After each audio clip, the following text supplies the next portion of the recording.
Capítulo 60 Bar-Lut. Sudoeste Asiático antes do dilúvio.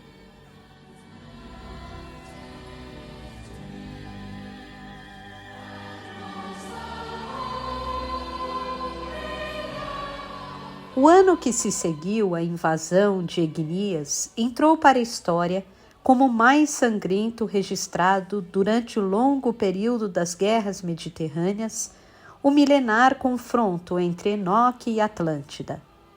Quem então governava o país de Nod era Irad, aquele a quem se deve temer. Neto de Caim e bisneto de Adão, o mais impetuoso monarca a ocupar o trono da bela gigante. Determinado a exterminar os Atlantes, ele atacou diversas colônias espalhadas pelo continente e moveu seus barcos contra a ilha de Mu, cargos que lhe ofereceu 30 naus e 75 galés. Na primavera, uma batalha naval sem precedentes despejaria sangue, suor e cadáveres nas águas azuis do corredor de Hércules, terminando com a vitória total dos Atlânticos após nada menos que 8 dias de combates em pleno mar arredio. No inverno desse mesmo ano, 2 meses antes da referida batalha, um forasteiro percorria o mundo com o intuito de completar sua missão. Desde que deixara os Campos Elíseos, Ablon vagava solitário pelas terras setentrionais de Aingard e Tuatha, tendo visitado algumas localidades importantes. O que sobrara em sua mente eram fragmentos apenas, nada que revelasse o santuário escondido no extremo norte ou aqueles que lá residiam.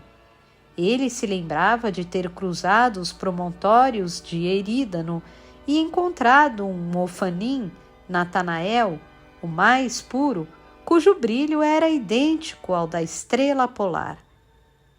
Natanael, conforme o guerreiro se recordava, além de cuidar de seus ferimentos e restaurar suas armas, prometera-lhe zelar pelo corpo de Ishtar enquanto ele, Ablon, continuava sua caçada através do planeta. Era isso, só isso, somente a figura de Natanael sobreviver em seus pensamentos. Nada do arcanjo Rafael, da torre da eternidade, dos espíritos, nada. Como ele deduzira antes mesmo de iniciar a jornada, os Campos Elíseos não existiam, salvo em lendas. Morria assim a esperança de reviver sua amiga? Então, o Vingador direcionou toda a sua dor, toda a tristeza, toda a cólera e a frustração para a tarefa que o aguardava. Afinal, de que serviria a morte de Ishtar se ele não conseguisse capturar Metatron? Uma vez que a queda dos 3 pilares só lhe trouxera mais dúvidas, ele decidiu ir à fonte dos mistérios e voou à cidade de Bar-Lut, um dos principais centros religiosos daqueles tempos, situado na fronteira de Nod, entre as pradarias do sul e as montanhas do norte. Governada desde o cataclismo por uma dinastia de teocratas fanáticos, Bar-Lut crescera e prosperara sobre o oásis onde, antes da Era do Gelo, Metatron vivera com sua família terrena após abandonar o Jardim do Éden. Nessa área ocorrera também o duelo entre ele e o arcanjo Gabriel, evento que marcaria o início do motim e a subsequente perseguição aos sentinelas. Os sacerdotes de Bar-Lut não reconheciam Metatron por seu nome angélico, mas se diziam herdeiros dele, a quem chamavam de Bar Shaddai, ou simplesmente Shaddai, o deus crespo sobre o jardim. O culto acreditava que o oásis era o centro do universo e em volta dele Seus engenheiros construíam um templo coberto por um imenso domo de ouro, a cúpula do sangue sagrado, que podia ser avistada a quilômetros de distância no deserto. A cidade inteira era belíssima, um retrato preocupante do que o fanatismo é capaz de fazer, do que uma sociedade é capaz de alcançar para o bem e para o mal, quando seus habitantes não questionam as regras impostas, apenas lhe obedecem. Os hábitos dos cidadãos, fiéis ou infiéis, eram, portanto, altamente ritualísticos. O consumo de carne, por exemplo, era vetado, pois a substância, imaginavam os teocratas, tornava as pessoas mais agressivas. Ablon escutara obliquamente essas informações e estranhou ao sentir cheiro de gordura queimada logo ao sobrevoar a montanha. Ele planejava aterrissar fora dos muros, desmaterializar suas asas e entrar na capital disfarçado, mas mudou de ideia ao discernir colunas de fumaça sobre o topo dos prédios. O sol acabara de nascer e a impressão que se tinha era de que Bar-Lut ardera à noite, consumida por um incêndio que carbonizara, além das casas e avenidas, todos os seus 100.000 moradores. À medida que a cidade se aproximava, os apurados ouvidos de Ablon só captaram o silêncio, confirmando que nem os animais foram poupados. Os agressores, fossem soldados regulares ou unidades mercenárias, deviam estar a serviço dos buscadores de Nod, ele pressupôs. O rei Irad provavelmente se sentira atraído após Bar-Lut se recusar a tomar parte nas guerras mediterrâneas a seu lado e resolvera destruir a metrópole. O querubim pegou impulso em uma lufada de vento e do alto testemunhou a chacina. Enxergou jovens, idosos e crianças mutilados, depósitos em brasa, ruas sujas, canteiros imundos. O grau de perversidade era tamanho que o vingador se questionou se uma turba de seres humanos, por mais treinada e beligerante que fosse, teria apetite para algo tão vil. A única estrutura que se mantinha em pé era o palácio, cujos edifícios convergiam todos para a cúpula do sangue sagrado. Ablon pousou nos jardins, andou até a fachada, galgou a escadaria e penetrou em um corredor de mármore rosa orlado por altos pilares. No momento em que caminhava, sentiu vibrações até certo ponto familiares de outras entidades celestes e, intrigado, sacou a vingadora sagrada sem saber se a descoberta seria boa ou ruim. O sol brilhava lá fora, mas com as piras derrubadas, os carvões apagados, o complexo mergulhara nas trevas e assim ele progrediu, chegando ao centro do mundo, ao precioso santuário sob a rotunda.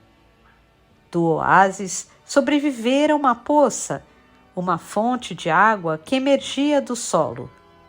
Debruçado sobre ela, parado no meio do grande salão, farejando o assoalho como se estivesse à procura de algo, encontrava-se um anjo guerreiro que, diferentemente de Ablon, não se apresentava com características inteiramente humanas. Pelo que se podia notar, era um dos Shedus, tidos como os cães de caça do príncipe Miguel. Seu corpo, físico e espiritual, igualava seus de leões, e o rosto era parcialmente terreno, adornado por uma barba encaracolada e escura que se confundia com a juba felina. A boca parecia uma ferida infestada de dentes e as asas eram cobertas de pelos. Suas insígnias não eram forjadas sobre a armadura, mas gravadas na própria carne, na forma de cicatrizes. E ao identificar essas marcas, Ablon compreendeu que estava diante de um general como ele. Então, embora perplexo, apresentou-se formalmente ao colega. Salve, Excelência! Essa era a maneira correta de se dirigir a oficiais de alta patente. Sou Ablon, alcunhado de Vingador. E você quem seria? General! O ser se virou para ele, sem demonstrar constrangimento ou surpresa. Saudações! Sou Usa, o Invencível. Claro que sei quem você é. Apenas não tinha certeza se ainda estava vivo. Sua voz, percebeu o herói, soava como um rugido opaco, prejudicial a tímpanos sensíveis. Então, veio se juntar a nós? A nós? A nós? Quem? A nossa matilha! Usa emitiu um som com a língua e das colunatas brotaram centenas de criaturas leoninas, umas 300 no mínimo. Os Shedus são os mais ferozes dos querubins e se comportam como animais, sendo, portanto, incrivelmente furtivos, sabendo se esconder e ocultar sua aura. O que significa isso? O Vingador sentiu o clima de ameaça. O que estão fazendo? Qual é sua missão? O que está tentando esconder? Não estamos tentando esconder nada. Nossa tarefa não é motivo de vergonha, mas de orgulho. Os primogênitos nos mandaram a Haled para capturar Metatron. Fomos escolhidos para completar a empreitada em que você fracassou. Pois estão errados. A atmosfera era tensa. Como podem ver, estou vivo e não fracassei. E agora dispenso-os dessa incumbência. É tarde para recuarmos. Sua aura desapareceu e todos nós, inclusive os primicérios, concluímos que você fora derrotado. Ele o encarou como se o desafiasse. Já estamos engajados nessa caçada. Se quiser nos ajudar, tanto melhor. De jeito nenhum. Suas intenções são corruptas e seus métodos inaceitáveis. Estava claro agora que haviam sido os Shedus a incendiar Bar-Lut. Ordeno-lhes que interrompam sua busca e retornem ao quarto céu imediatamente. Ordena? Ora, quem você pensa que é para determinar as nossas ações? Não bastasse o fato de eu ser também um general, portanto seu semelhante, não seu vassalo.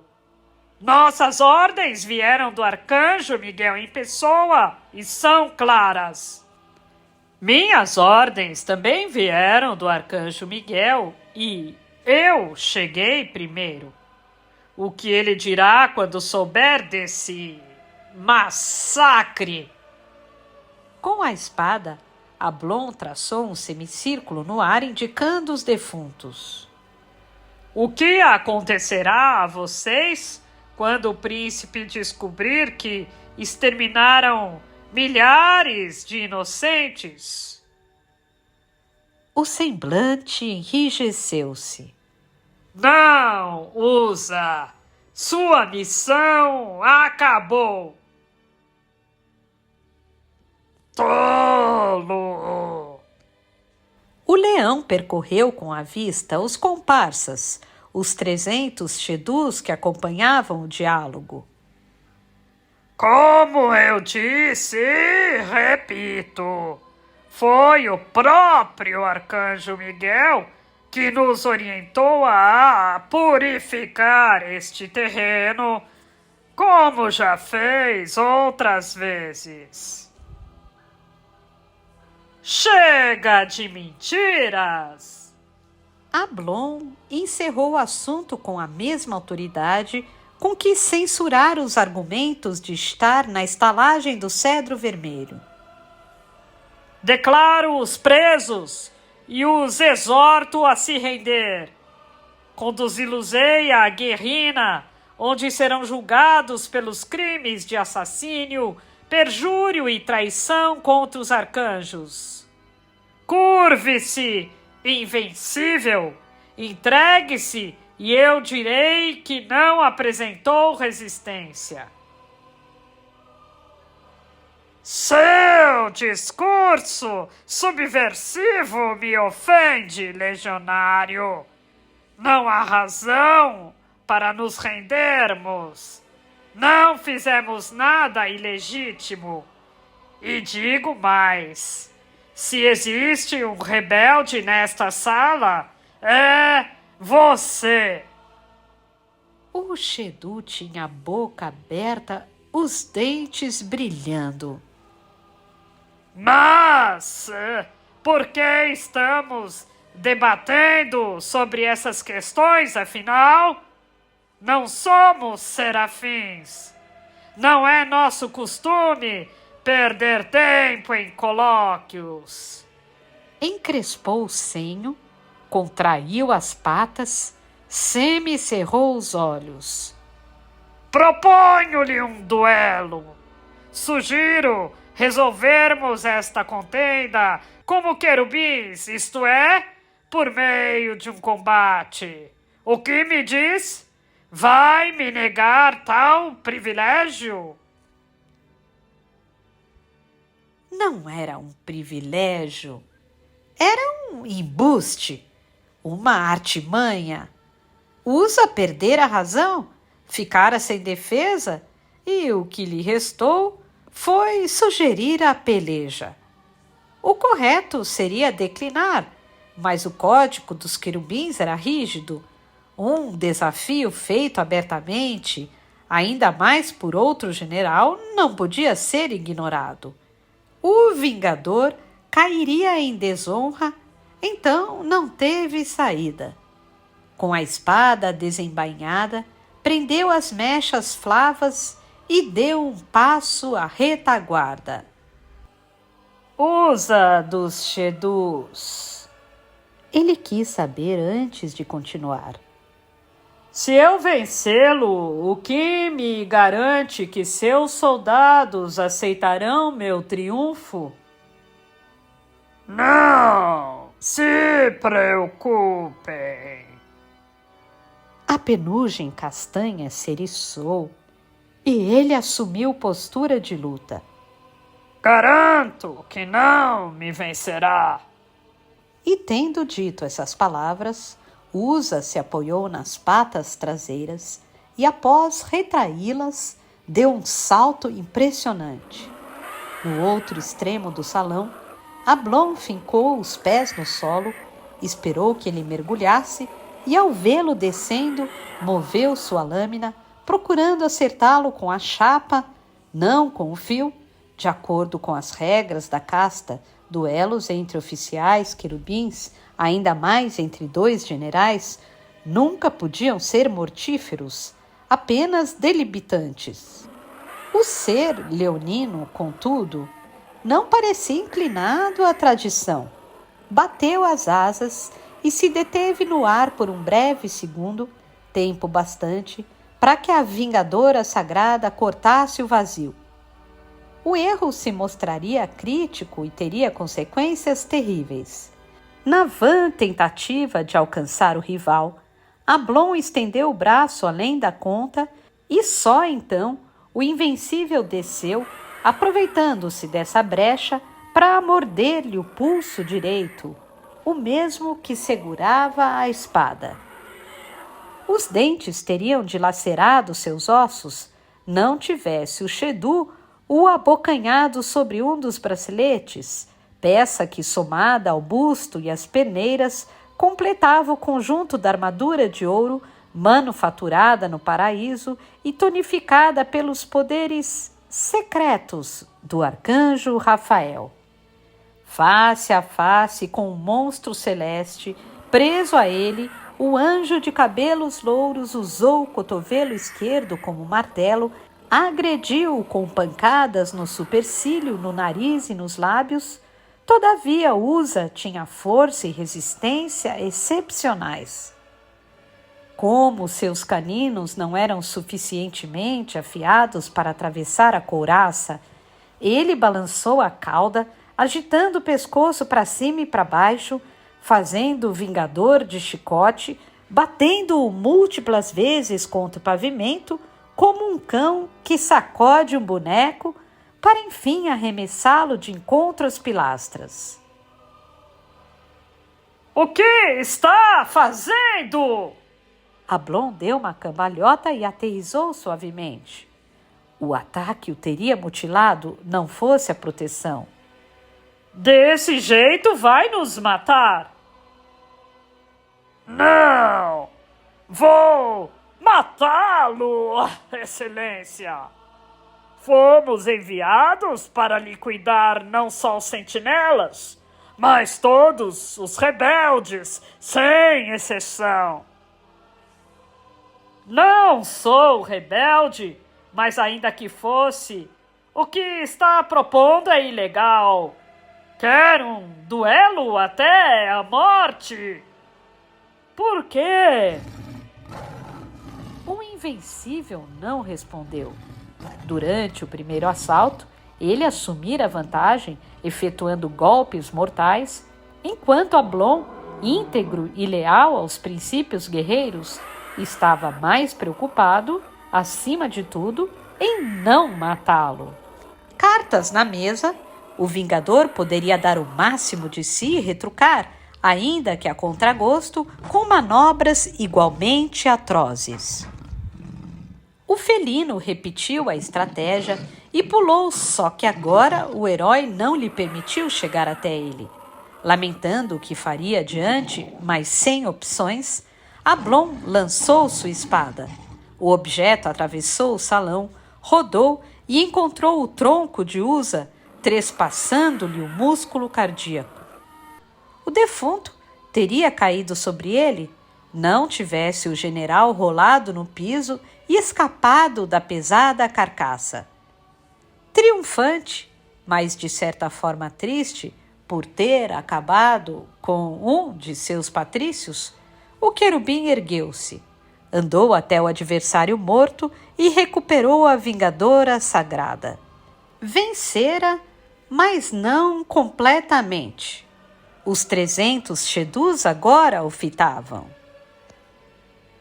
Seu líder era fraco. Esticando a lâmina, ele falou a Matilha. Não há por que continuarmos esta briga. Sei que estavam seguindo ordens e prometo-lhes anistia. Mas impôs uma condição. Contanto que se rendam.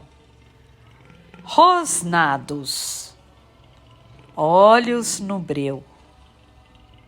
Rugidos. Não, nada feito. Os Shedus não procuravam anistia. Não precisavam de perdão ou salvaguarda. E, como era de esperar, o bando não se entregou. Ablon era considerado, não apenas por seus legionários, mas até pelos príncipes, um general carismático, porém a retórica somente, não era suficiente para convencer ou para intimidar seus encolerizados antagonistas, que só obedeciam àqueles que se mostrassem aptos a comandá-los. Insistir no confronto era suicídio de qualquer maneira. Embora muito mais forte, ágil e competente, o Vingador não podia lutar contra 300 de querubins, não do local e da posição em que estava, ou seja, no coração da cúpula dourada. O anjo estava cercado, e a certa hora, em meio ao combate, alguém o acertaria pelas costas, que estariam, em todo caso, desguarnecidas. Se ao menos Star estivesse com ele, suas chances seriam ampliadas. Sozinho, a morte era certa. E era a morte, precisamente, o que os cães de caça procuravam. Babando, grunhindo, amolando as garras no mármore, os seres avançaram em sincronia como um enxame de vespas famintas. De repente, um estrondo os paralisou. O ruído não vinha do chão, mas de cima. O domo rachou, o telhado veio abaixo. Sobre os combatentes choveram telhas e fragmentos de ouro. Do alto surgiu uma mulher, a cabeça raspada, as asas de morcego, trazendo consigo um arpão. Despencou feito uma ave de rapina, rápida como um trovão, e pousou à traseira do general, protegendo-o dos monstros que o circulavam e juntando-se a ele na disputa final. Inanna! Ablon reconheceu a cria de Lúcifer, a Lilin que o ajudara em Barak Maru. Nunca imaginei que haveria de novo, ainda mais nestas circunstâncias. E mesmo no calor que antecedia a batalha, ele não resistiu à pergunta. O que faz aqui? Star tinha me falado sobre sua missão. Trago informações valiosas. Ela avisou, sempre atenta ao perigo. Metatron, o líder dos sentinelas. Tomou fôlego e brandiu seu arpão. Já sei onde ele está, general, e o levarei até ele. O embate contra os Shedus durou cerca de 1 hora. Como já haviam guerreado lado a lado e contra ninguém menos que um dos netos de Terrom, Ablon e Inanna conheciam muito bem as técnicas um do outro, o que os ajudou a improvisar um estilo eficaz, fazendo-os praticamente imbatíveis. De dorsos unidos, cada um cobria um ângulo de 180 graus, usando suas lâminas para cortar, espetar e matar. O esforço lhes garantiu mais essa conquista, que, no entanto, teve seu preço. O Vingador, radiante em sua armadura, saiu apenas escoriado, mas a cria de Lúcifer terminou a querela gravemente ferida, tão fraca que nem sequer conseguia se mexer. Deixando para trás os leões estraçalhados, Ablon a carregou a um quarto vazio. O que, a propósito, não faltava no palácio eram câmaras desocupadas. Encontrou comida na despensa real e acendeu uma fogueira quando a noite chegou. Devagar, não se mova.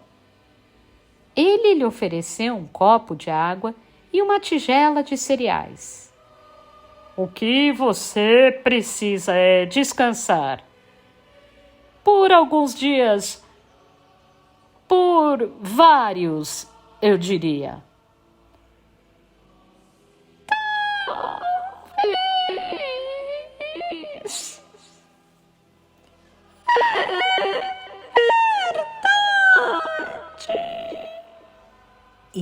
mesmo com a voz langorosa, Inanna perguntou: O que aconteceu com Star? Não a vejo mais com você. O que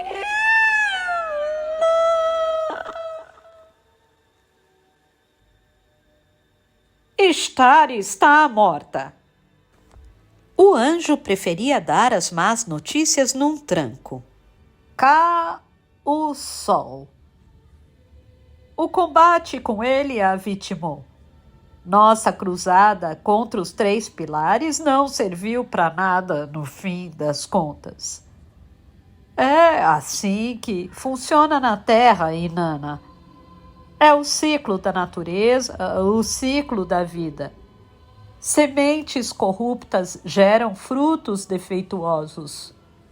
Nós agimos como os Shedus, optamos pela via sangrenta, procuramos a morte e foi exatamente ela que encontramos. Não deve se culpar. E a quem deveria? Culpe o arcanjo Miguel.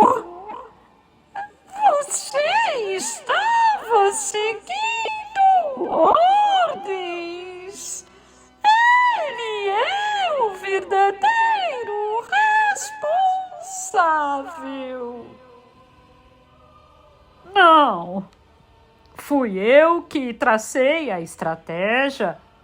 Fui eu que tomei a decisão de perseguir Kali, Muzda e Ka, não ele. Oh, pelo jeito, o mesmo não aconteceu com os Shedus. De longe, escutei a sua conversa com Musa. O Invencível denunciou, sem meias palavras, o mandante desta carnificina. E você continua a proteger o seu príncipe. Usa tentou me enganar. Ele era um soldado sem honra, um mentiroso. Seus argumentos eram pútridos. Não há como confiar no que ele diz. Julgue como quiser. Inanna desistiu de tentar dobrá-lo. Bebeu um gole de água e retomou o assunto anterior que mais lhe interessava. Eu soube do combate contra Ka, mas enquanto aos Campos Elíseos, não era lá que residia a esperança. Os Campos Elíseos não existem. São uma lenda, um mito dos hiperbóreos. Ablon colocou um punhado de cereais na boca, mas para acompanhá-la, já que não estava ferido e não sentia fome. Quem lhe contou sobre tais plagas? Orion. Orion? Encontrou-se com ele? Claro! E como ele a encontrou? Os obeliscos. Desde o ataque a Ignias, Orion não pôde mais se afastar de seu trono, então resolveu acudi-lo com as ferramentas que tinha e passou a estudar o monólito, aquele erguido no Palácio Central.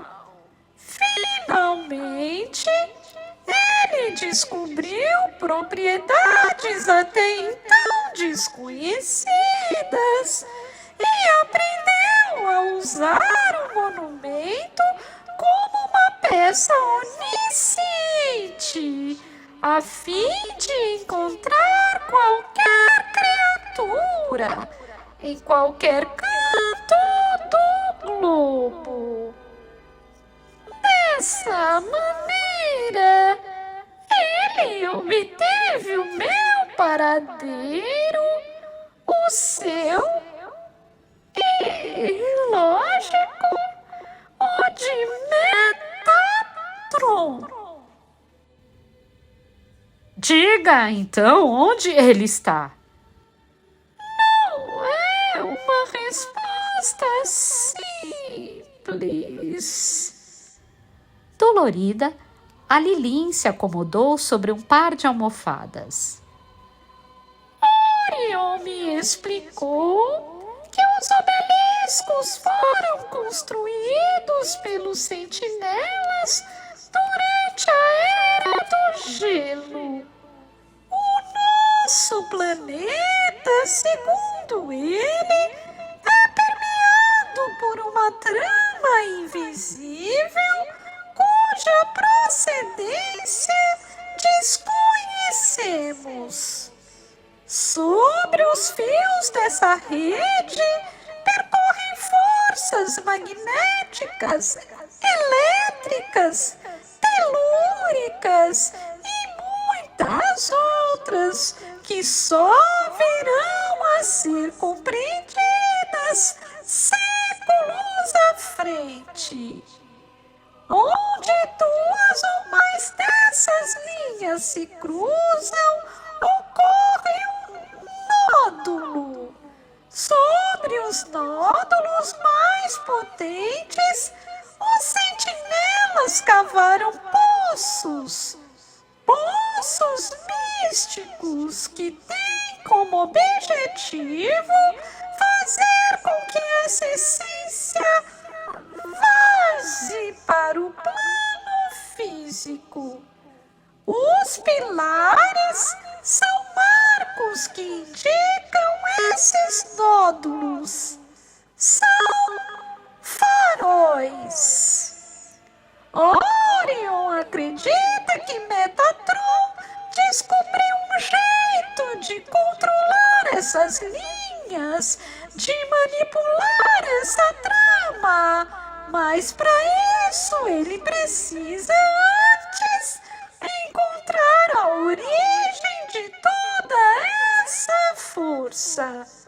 Com os obeliscos posicionados, com os poços místicos em funcionamento, a próxima etapa é erigir um último marco, o principal, cuja função será indicar justamente a localização da fonte, a origem dessa potência.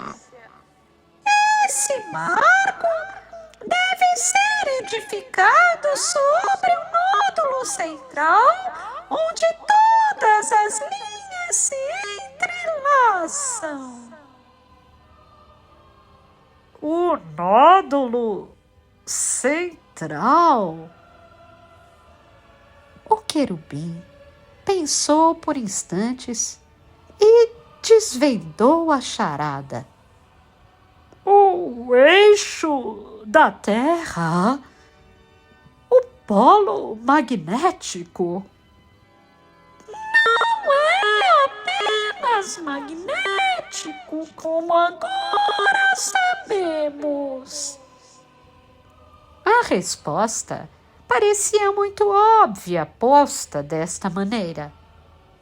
É lá que ele se encontra, recluso desde o fim do período glacial, empenhado na arquitetura do obelisco e na perfuração do último fosso. Tão logo esse monumento feito esteja finalizado, Metatron saberá como manipular a energia telúrica e a usará a seu favor, tornando-se mais poderoso que os arcanjos e retomando o controle do mundo. O Jardim do Éden, murmurou Ablon, recordando-se do experimento cósmico que o primeiro anjo desenvolvera na aurora da humanidade. É isso que ele deseja? Quer a Haled só para si? Quer um santuário onde ele seja Deus! Sim! E Nana achou a conclusão um tanto irônica, considerando que eles estavam em uma cidade onde Metatron era considerado um deus verdadeiro. É o que ele planeja. Quer que a Terra se torne um segundo jardim do Éden, o seu jardim. Quer reconquistar o seu paraíso perdido. Não há um minuto a perder, então. Consegue se recuperar sozinha ou precisa de mim? Preciso de assistência. Só preciso descansar. Pôs a tigela de lado. Espere alguns dias e então eu estarei em condições de ajudá-lo. Sozinho você não tem chance. Talvez.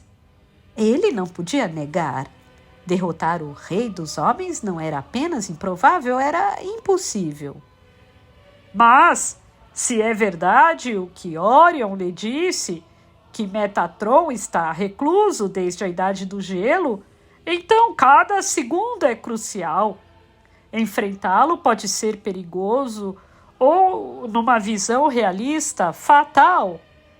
Mais um motivo para eu não arrastá-la comigo. Ainda assim, peço que me leve com você. Star precisa ser vingada de uma forma ou de outra. Não é a vingança que nos motiva, ou pelo menos não deveria ser. É uma questão de princípios antes de tudo. Quem diria? Não é você o Vingador? De qualquer modo, se é esse o caso, eu tenho ótimas razões.